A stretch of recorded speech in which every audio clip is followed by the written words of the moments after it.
Hey guys, welcome to your post-workout pep talk with Natalie. We've been going through the 4 pillars of physical health, which again are fitness, hydration, nutrition, and sleep. In that order, you can check out the videos before to find out why.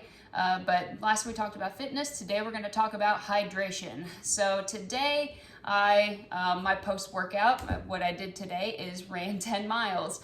And so, and the weather again is getting a little bit warmer. It's about 70-ish degrees today. So it's a bit warmer than what I'm used to, with a longer distance than what I'm used to.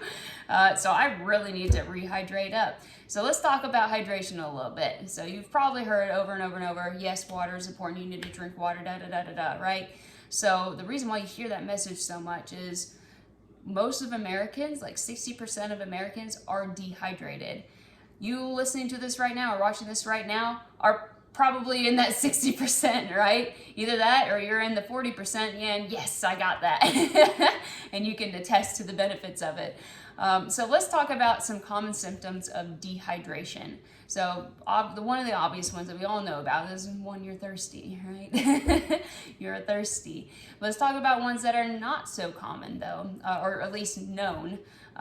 Cramps are a common one if you're dehydrated, especially like I have clients where they first start working out, they start to get cramps in the evening or at night. Sometimes they'll even wake them up.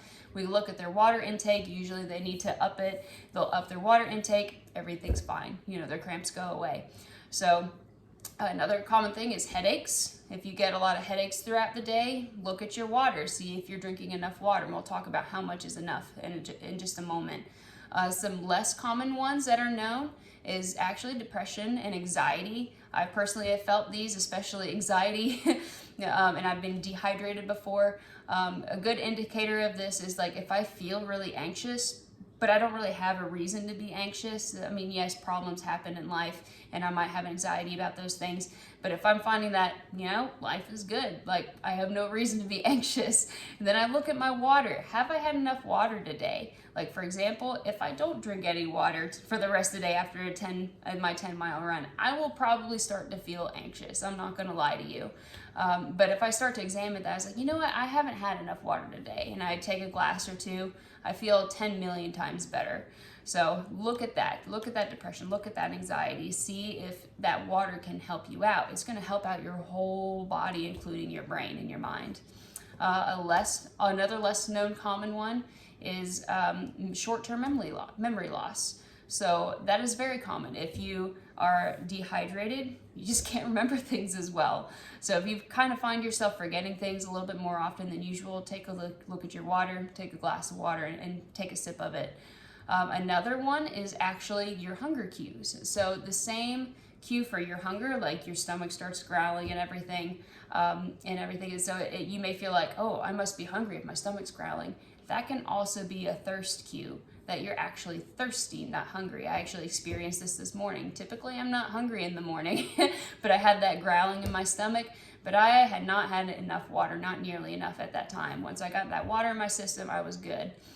All right, so let's talk about how much is enough.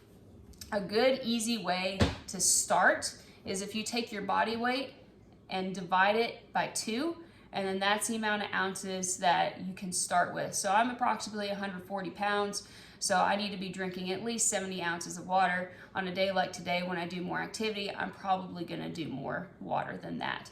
But it's a good number to start with. Now, our bodies are a lot like sponges. I'm just kind of setting up some expectations here. If you get your body weight, you cut it in half, and you're like, ooh, that's a lot of ounces. I don't know if I can do all that. Just start somewhere. It's something to shoot for. Our bodies are a lot like sponges. So with a sponge, you can squeeze a lot of the water out really quickly, right? So our bodies are like that. When we breathe, like when we exhale out water. We exhale a lot of water out when we're sleeping. Of course, there's urination. We drink other drinks that dehydrate as well, like coffee and tea, and beer is not a fluid, just so you guys know. Those 3 there do not count as fluids. They actually dehydrate you. You need water to replenish yourself. And so just take a look at those things. And but just see if you can just give it a start. But those things like really dehydrate, it squishes the water out of the sponge. But then with the sponge, it takes a little bit longer to rehydrate the sponge, right? So we need to make sure that we're being consistent with this water intake. Even if you can't get that target amount of ounces immediately, that's okay. Just keep working your way up to that amount of ounces, and then you'll be fine. And I would love to hear your experience as you start to increase the amount of water that you're drinking. A good indicator that you're on the right track is that your energy levels actually go up. It's pretty cool.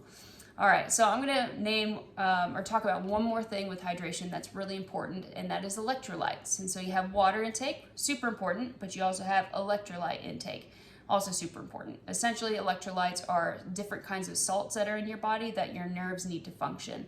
You know, we really need our nervous system to function, including our brain. So these electrolytes are really, really important, especially as the weather starts to get a little bit warmer. We start to sweat more, especially if you guys work in construction at all, or you're just outside doing a lot of yard work. You gotta replenish those electrolytes. You will feel like a million times better, let me tell you. So one easy and inexpensive way to do this is if you get some pink Himalayan sea salt. I just grabbed this from TJ Maxx here. It was like, I don't know if the tag's still on, like $8, but this seriously lasts us like maybe half a year at least. We use this for our food and our water, so it lasts a really long time. Wonderful investment. Table salt is not gonna cut it. That only has 2 elements in it. In the periodic table, this thing has like 40 plus of those elements that you need in your body and those trace elements. So get some pink Himalayan sea salt, great investment for your health. So all you really need to do with this is I've got a little glass of water here. I'm gonna take my salt. All you need to do is take an itty bitty little pinch and just put it in your water or your glass. I like to put it in before, because when I take my water, you pour it in there, it kind of stirs it up already. But if you want to have that extra assurance, of course, you can just stir it with a spoon. Yay! So there we go, and I'm set. And I will be drinking this and a lot more water today, but this will help replenish my my electrolytes. Extra bonus, especially if you're working outside a lot, you're doing a lot of sweating. If you have chronic headaches, this could really, really help you out. This actually helped my husband out. He had, like, no joke, daily headaches. As soon as he started drinking a little bit of pink Himalayan sea salt in his water throughout the day, he gets maybe a headache maybe once a month now. Like, it drastically cut it back. It's crazy. But anyway, there's your hydration tip of the day. Take your body weight, cut it in half, divide it by 2, start with that target amount, and then grab some pink Himalayan sea salt and give it a shot.